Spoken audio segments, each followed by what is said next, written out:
Hello friends, welcome to Civilspedia. In this edition, we are going to see the current affairs related to the 23rd July 2018. So we have two set of topics. One is a prelims topic, and in this we're going to see about the Parliamentary Standing Committees and the GDP Deflator, which has come in today's newspaper.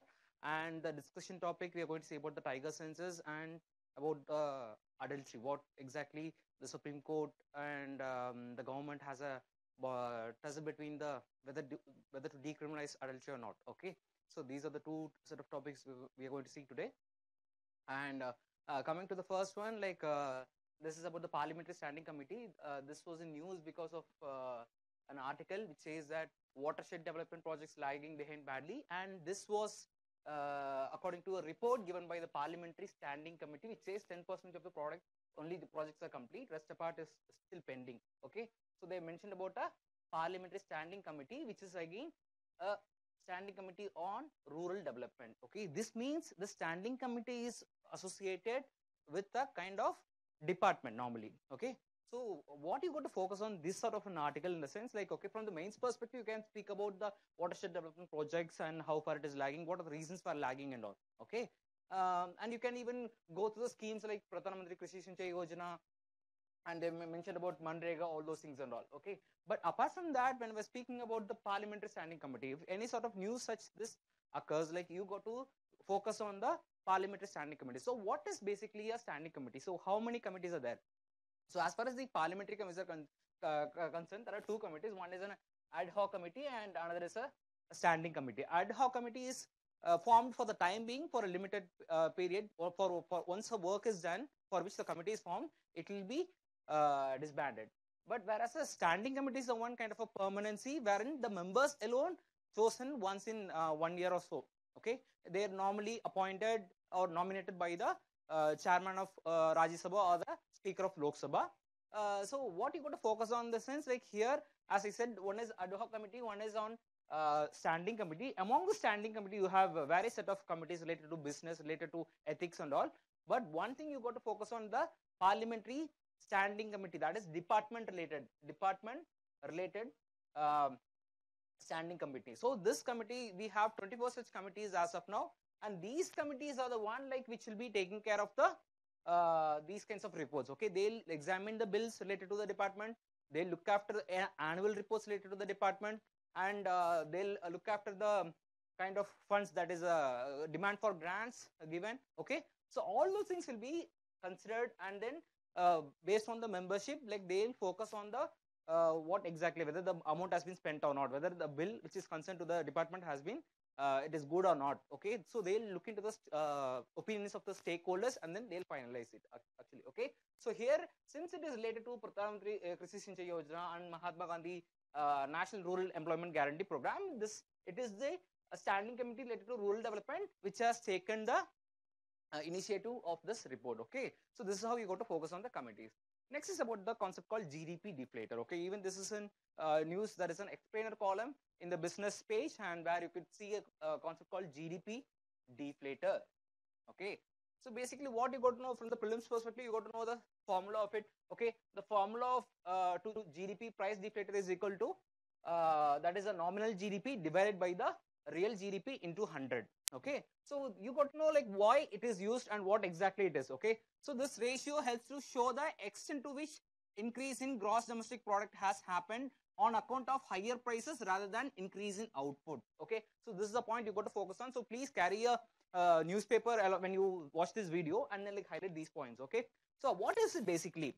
Okay, we really wanted to know that whether the growth of the economy is because of inflation or because of products. Okay, see, for instance, if the total output is for instance like of a GDP, say for instance of 100 numbers of products is rupees 200 this year, if it is 300 next year, we might think okay, there is an increase in the gross domestic product. Okay, but if this increase is not supported by increase in the number of products, okay, for instance, if at all a pen costs 2 rupees, okay, so 100 pens may cost 200 rupees. Okay, but instead of say 150 pen cost 300, if it is the other way around, the price of the pen is increased to, for instance, like 3 rupees. 2 to 3 rupees. Here means that the product, number of product, the pen is same 100 products, but the price has increased from 200 to 300. See here, it is only the inflation which has caused the increase in GDP. It is not the actual number of product. So this is the reason why we need to see how much is the GDP deflator. So this should show what exactly and what now the numerics of how much inflation has caused an increase in GDP. Because that if it is the if this is increase in only because of the inflation, that is not good, because the price has raised from 2 to 3, whereas the products has remained as 100. Okay, so that is the reason why we should use GDP as a whole. And that is they're given a comparison like why GDP is used instead of CPI. Normally, so as to find the inflation, we are using a concept called WPI and CPI. But why we are using for GDP deflator, in the sense like CPI is always like it is constrained or it is limited only to the consumer products, but whereas GDP deflator takes into account the whole thing. Okay, so this is the reason why you go to see. Okay, next coming to the concept of tiger census. Okay, there was an article some 3 days back. It's a ground zero report which speaks about the counting the tiger. Okay, so this was a very good article. You can learn a lot of things actually. So since this being a discussion, topic of discussion, I'll tell you like what to go through and how to go through and what are things you can learn from this topic. All right. Okay, coming to this topic, like they have taken they have taken a scenario which is about the tiger census happening in the Annamalai Tiger Reserve. So you got to focus on the geographical perspective first. Okay, so they mentioned about few geographical perspectives, like basically this is about Annamalai Tiger Reserve, and also they have mentioned about Nagarhole National Park and all those things and all. Okay, and now what you got to focus basically here. Okay, so first, whenever you come across such maps, such Annamalai Tiger Reserve, you take an atlas and then go through. Okay, not just the Tiger Reserve which is mentioned here, even the Tiger Reserves in Tamil Nadu as a whole. For instance, like here it is Annamalai Tiger Reserve, here it is Mudumalai Tiger Reserve, here it is Satyamangalam Tiger Reserve, and here it is the Kalakkad Munnandurai Tiger Reserve. So you try to map all those related tiger reserves in Tamil Nadu. Okay, that will help you to remember the places easy, especially the tiger reserves and national park, which is often asked in the questions. All right, in prelims. Okay, so now next other things, like they've given some data about the Annamalai Tiger Reserve. Okay, about its tiger density. Okay, this is one of the medium density tiger landscape which has a minimum of 20 tigers. Okay, so because tiger census it does not say the exact count, actually there is a kind of an estimation. So we used to say tiger census as an estimation, not the exact count like what we have our own census. All right, so this is called as an estimation. So we have kind of a medium density. Okay, this is the kind of good. Okay, and they're using like almost 75 camera traps for this season. We'll see about like what are the phases used in this camera traps, like almost 75 recently. I mean, like later on it was almost 175. It was mentioned in the article. Okay, and lastly about like this Annamalai Tiger Reserve. This is the one like where tea and coffee plantations. It is surrounding the tigers.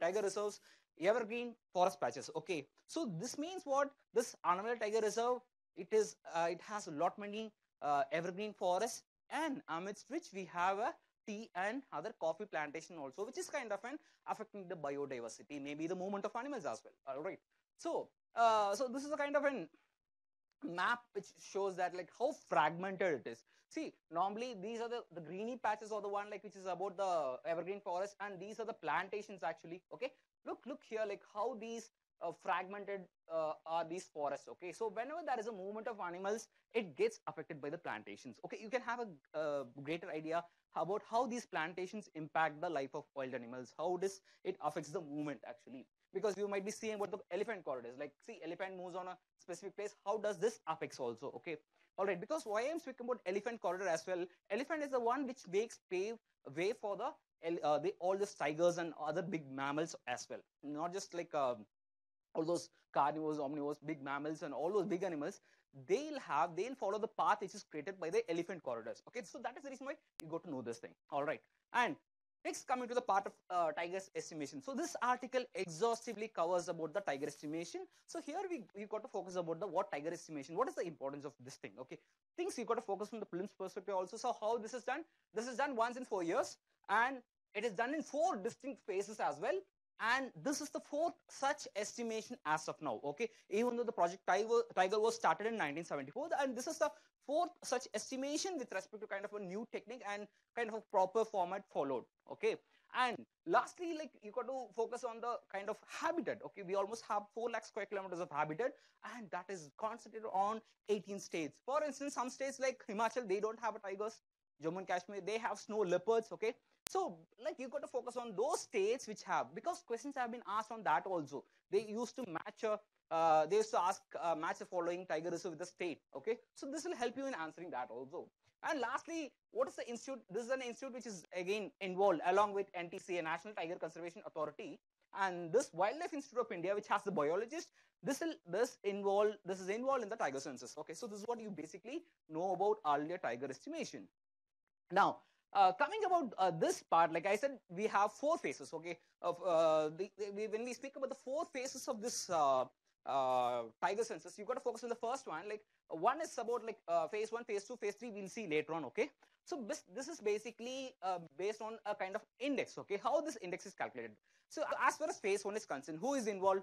It is the state forest department. It is involved. Okay, the state forest department officials, especially the guards and the foresters and anti-poaching watchers. So these are the people who involved in taking these things. Okay, about the carnivore sign, about the prey abundance, about the habitat, about the human disturbance. So whenever we speak about human disturbance, like we had a map in before, like how this plantations in Anamala Tiger Reserve is a kind of an affecting the movement of the tigers. Okay, so next about prey abundance also. So not just like the movement of tigers. Okay, even the prey. Okay, if there is a healthy prey amount, it indirectly says about the healthy tigers also. Okay, based on the prey abundance, again they'll calculate it. So this is directly taken, the signs of which. What is the sign meaning here?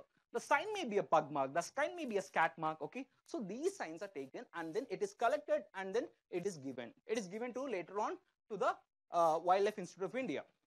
All right, now the first phase is over with respect to State Forest Department. Next comes the phase 2, where remotely sensed data. Okay, you know what's remote sensing, right? Remote sensing is all about like looking after the landscape and how about the forest resources, how it has been exploited, or all those things. So those are the satellite data which are taken from the Wildlife Institute of India, and then this based on the human footprint, based on the habitat indices, based on the landscape indices. Okay, how it has changed. For instance, it is kind of an even more a detailed what we see in Google Map. If you see in Google Map, you look at Chennai's map or any say Ooty map, like how it is today, how it was 20 years back. Okay, but this remote sensing is even more detailed one. Like it has a very high map ratio. So now this is the one like it is used based on the human footprint and habitat and landscape.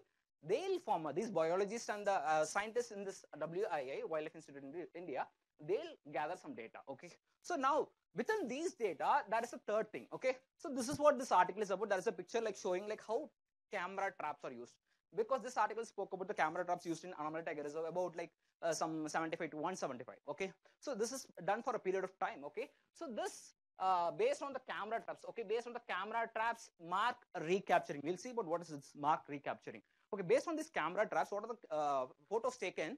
Then this is also sent to the biologist. Okay, so now with all those things within the direct science taken by the forest department. Secondly, with the help of satellites, with the help of remote sensing. Secondly, third, with the help of the camera traps. So they used to gather all those data, gather all those data, and then they'll compile the data and then form how about the estimation is. All right, so this is how it is done. So that is comes the estimation and the supplementation of data is done by this phase 4. Okay, so phase 4 is all about statistical computation. So this is where the problem lies. I'll tell you what exactly. So State Department has an. Next comes phase 2, wherein Wildlife Institute of India biologists based on the remote sensing. Third is phase 3. Phase 3 is, I said, it's all about camera traps. Okay, so based on the camera clicks taken. So this is taken for statistical computation, and then there is a kind of an equation which you need not be bothered about it. Like that, based on that equation, based on the ground surveys and movement parameters, they'll again compute and then they'll estimate it. So keep in mind, this is not a tiger census exactly on the account. This is an XT estimation. So based on these parameters, there'll be an estimation. All right. So now, what are the things you got to look out for? Okay, this article again focuses on the recent changes also. Okay, so what are the things you got to focus? One is about the M stripes. Okay, M stripes is the question they asked in 2 years before in the prelims UPSC. Okay, what is M stripes? Okay, this is a mobile-based application to collect data on the field. Okay, it uses the mobile phone, but it is not used in ATR, that is Anamala Tiger Reserve, but it is used almost in many states. and based on which like a photograph is taken based on the stripes, because every tiger has a different set of stripes. So like what we have, our fingerprint is not so same, right? The same way the stripes of tiger is so different. All right. So next is again the grid area, like the space between the two cameras. Okay, the camera density they kept for the trap is they have decreased, meaning what, it can capture more area, it can cover more area, and it can capture more the movement of tigers. Okay, lastly about, it is the first time ever India is conducting a joint exercise with the other tiger range countries like Nepal, Bhutan, and Bangladesh. All right, so almost like the 13 tiger tiger countries.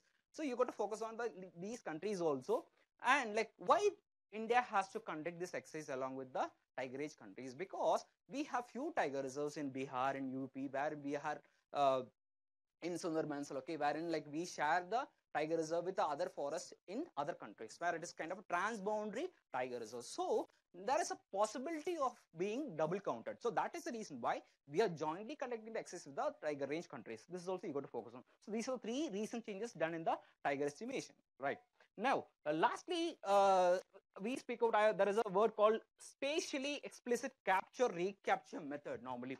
So this is a kind of deviation from the traditional method of capturing recapturing. Okay, so why this is this, each tiger has a unique pattern, as I already said, like that is the reason the M stripes are used. Okay, by comparing it visually or using the software, we can identify the individual tigers.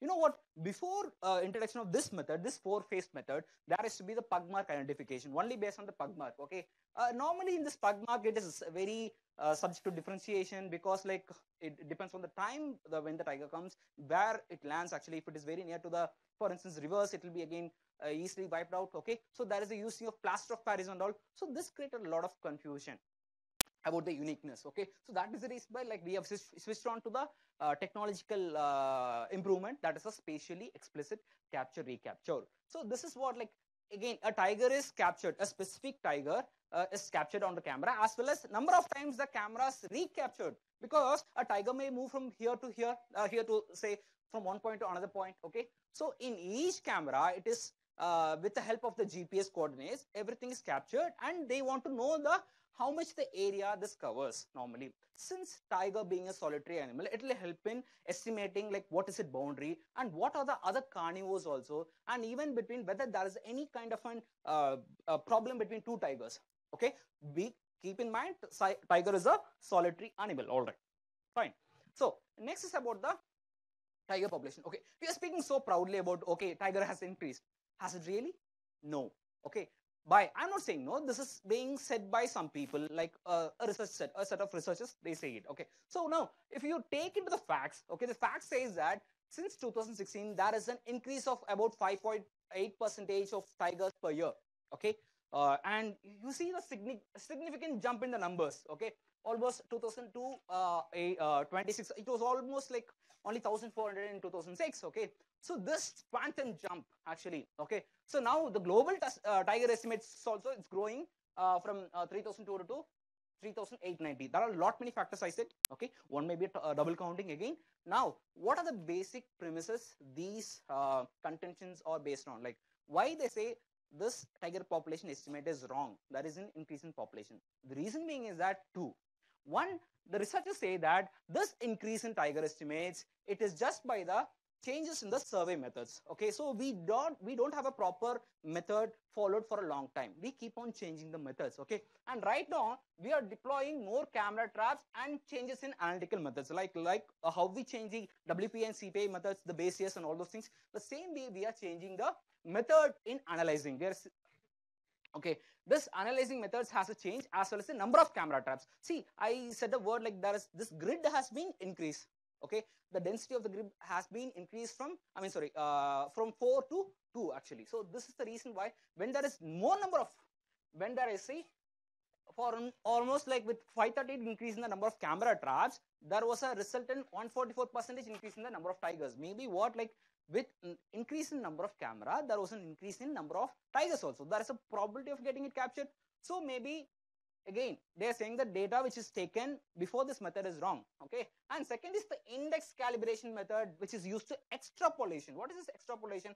Okay, based on all those criteria I said, like about which index in phase 1, phase 2, phase 3, based on these factors, like they used to based on the ecological covariates, based on the science, based on the remote sensing the data, based on the camera traps, they used to calculate based on formula which used to extrapolate, not exactly the same thing, kind of assume something.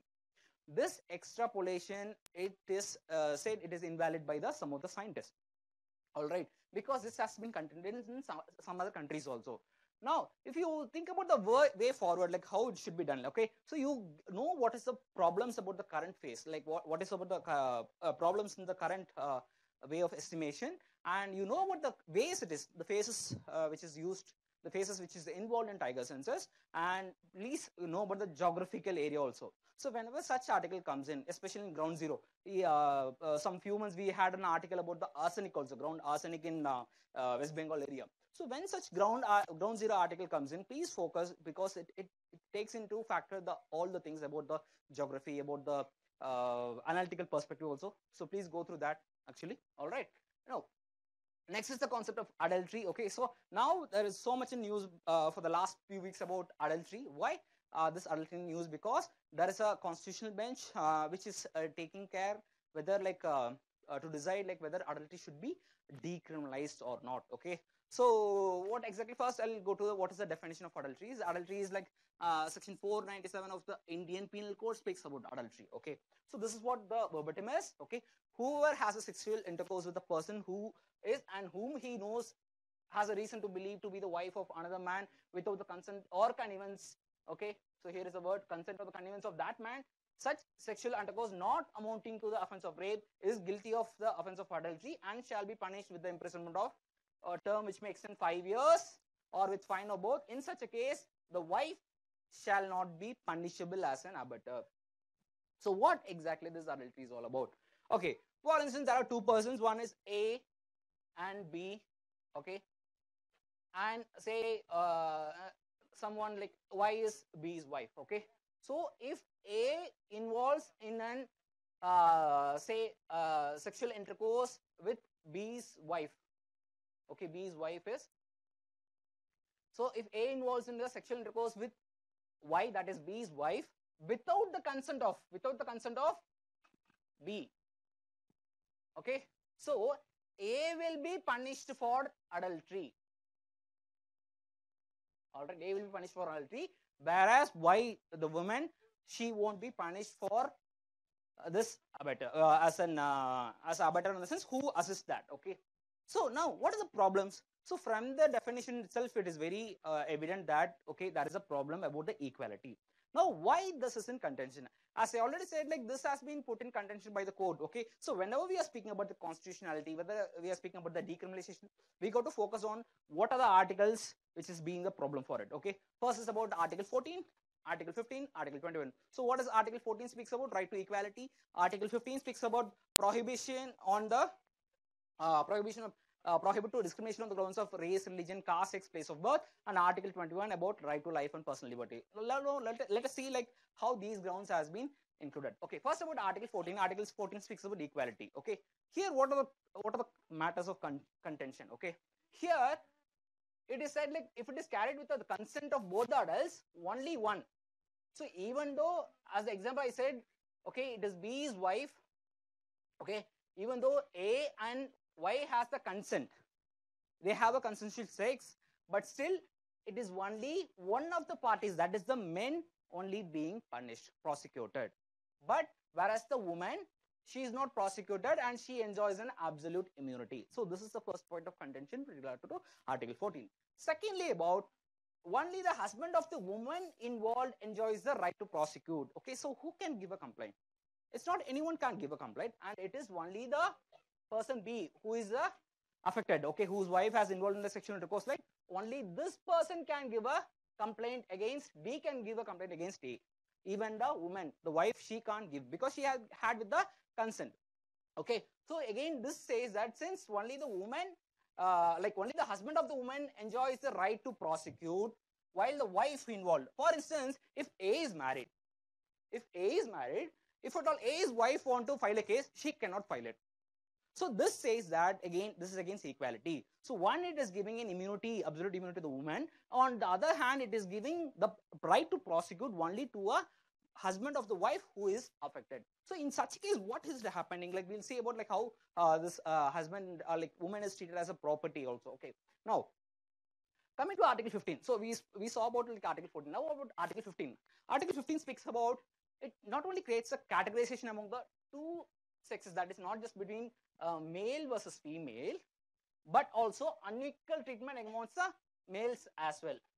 So what I said normally, so what kind of a discrimination it is? It is discriminating against a woman by holding them to be a property of their husbands. For instance, they say if at all a woman does the same case like A versus B and B's wife Y.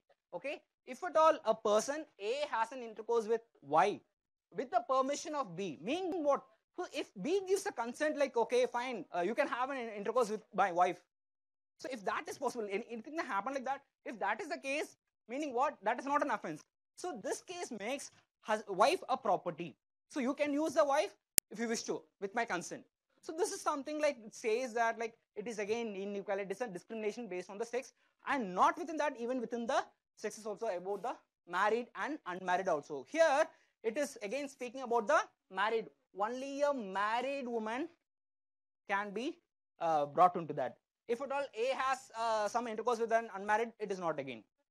So these sort of factors are the problem. Again, Article 21. What about Article 21? Article 21 speaks about right to life and personal liberty. Here the right to privacy, a person's right to privacy is guaranteed under Article 21, which says that sexual relations in our society are generally considered to be a private matters. So why there is a need for the state to involve in this thing?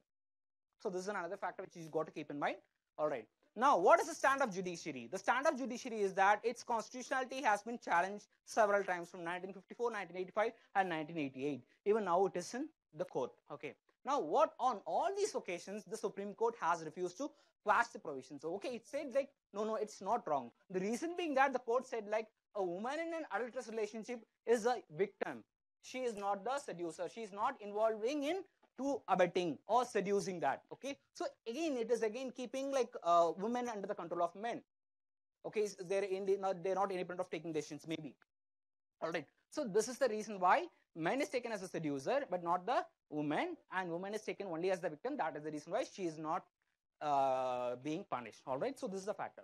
Now, what is the efforts by legislature? Even time and again the parliament has taken some efforts to decriminalize it, but unfortunately it did not. Okay, there are other indirectly it want to do. For instance, it was incorporated as a ground for divorce. If at all like someone has found guilty or there is a suspicion of adultery, that is a ground for divorce, but that was not materialized till now. So adultery is not a ground for divorce legally speaking, but it is a ground for judicial separation. So what is it? Judicial separation. Judicial separation is the time given by the court before the divorce. So for instance, you might have seen in movies like normally a time of 6 months is given. Okay, let us wait for 6 months maybe.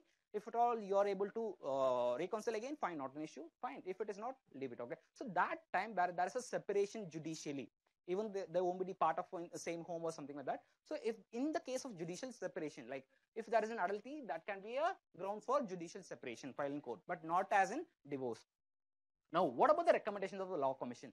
So this Law Commission's 42nd Law Report, which has spoken for making the laws and adultery gender neutral. Okay, so they want make both men and women punishable for this offense, not just as men as a seducer and women as a victim, but they want to make both the men and women criminal. Okay, next is about they recommended about the removal of the exemption provided. That's what I said, like, and they want to decrease the number of years from 5 to 2 years, which also did not materialize. Okay, next is the recommendation by committee reports. So in 2003, just report on report by Malimud. Just Malimud, like he gave a report on criminalizing like justice system, on the criminal justice system. So he said like he recommended some measures so as to like again adultery should be made gender neutral. Again, this also did not materialize. Okay, so as far as all those reports, all those judicial questions, it's everything is same. Okay, now coming to the current question. Why current question? In the sense like here the rightly, as I said, the news we are taking in news because there is a constitution bench which was like which was made in January 2018 actually. So this has because post right to autonomous case where under they said like right to privacy forms part of right to under fundamental rights article 21.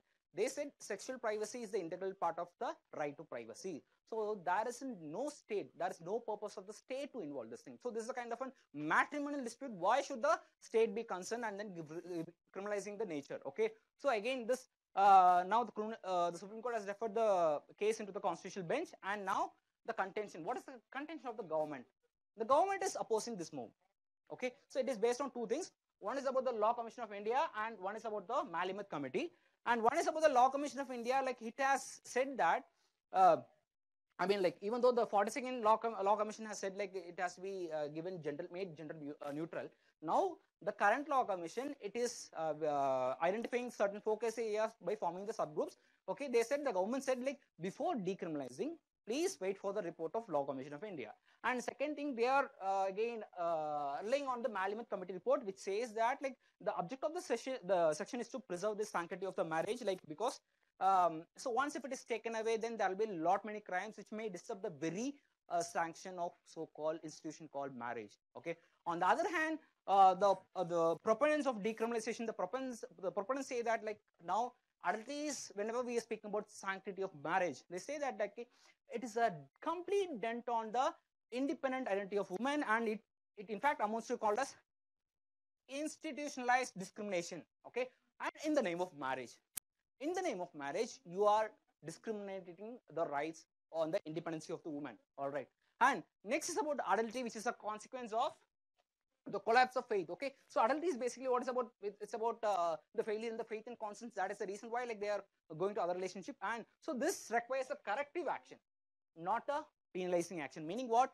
Maybe you go to a civil court to get a divorce, but not like something penalizing the people. Okay. Lastly, they said like the sanctions which imposed by laws, it can bring relief to the injured party, but in the long term, it is not so good. If everyone is brought under, see, the sanctity of marriage, the relationship gets broken, and the person also brought into jail. So now there is again a dispute whether it should be completely decriminalized, or whether both men and women should be punished, or whether even the wife of the man who was involved in the intercourse, like whether she should be also given the power. So these are the factors which are considered by the court, and we'll wait for it. We'll watch and wait for it. What's happening? All right. So in future thing. Okay. So that's it for the day. If you have any doubts or suggestions, please write in your comments below. Okay. Thank you. Have a nice day.